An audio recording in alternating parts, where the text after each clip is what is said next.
Hey there guys, how's it going? Welcome back to the channel. Today we're going to be talking about audio.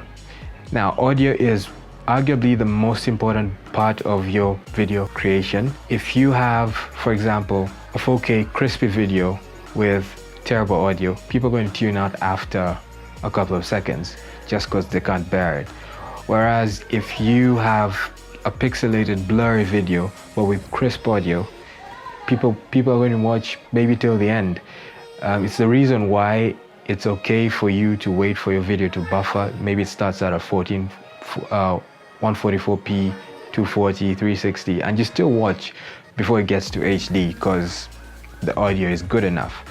Now, when it comes to picking audio gear for your YouTube channel, this can literally cost you thousands of dollars. I'm talking about studio microphones, mixers, and all the like. You could get a professional mixer and microphone setup. You could get a boom microphone, like kind of what they use in Hollywood. Or if you're a vlogger, then you have a camera mounted shotgun microphone. Now, all these are great, and eventually, as you grow in your YouTube career, you might want to look at getting some more professional equipment.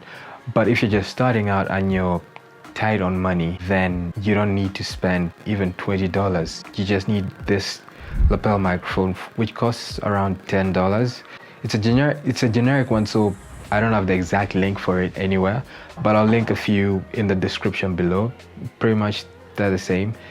I chose the cheapest one I could find. Probably don't want to be doing this all the time, but if you have a bit more cash to spend on a microphone, go for the slightly more expensive one. It's usually better. But yeah, this one works just fine. Now, because of its price, it's a bit muddy out of the recorder, so I do need to take a bit more time to tweak the audio and make it sound perfect. The benefits of having a lapel microphone is, one, it's closer to your mouth, therefore you don't need to crank up the levels in post, which will also crank up the noise. Secondly, it's far away from a lot of the background noise, so you'll be fine on that front as well. And finally, because it's on your chest, you get this vibration, this rumble from your chest, and that gives your voice a bit more depth. So this is how the audio sounds straight out the camera, and this is how it sounds straight out the microphone without any sound treatment. And then finally, this is the audio you've been hearing all video long. It's the properly treated one. It's the one that I tweaked a bit, and tweaking it is not really difficult at all. I use the presets in the Essential Sounds panel in Premiere Pro to do this. And just like that, your videos will be miles better than they were if you were using, say, out of camera audio and whatnot.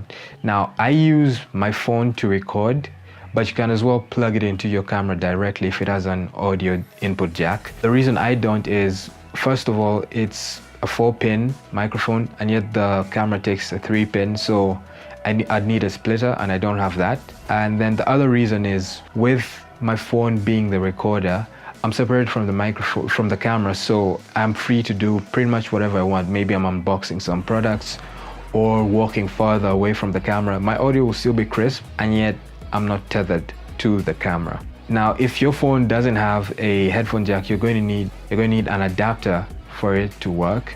Or if still you don't want to use your phone, you could buy a cheap recorder. They usually work great, and they're inexpensive because they are basically low tech. Anyways, that's how you can get your audio sounding as crisp as possible for as cheap as possible. We're talking about $10 here or less.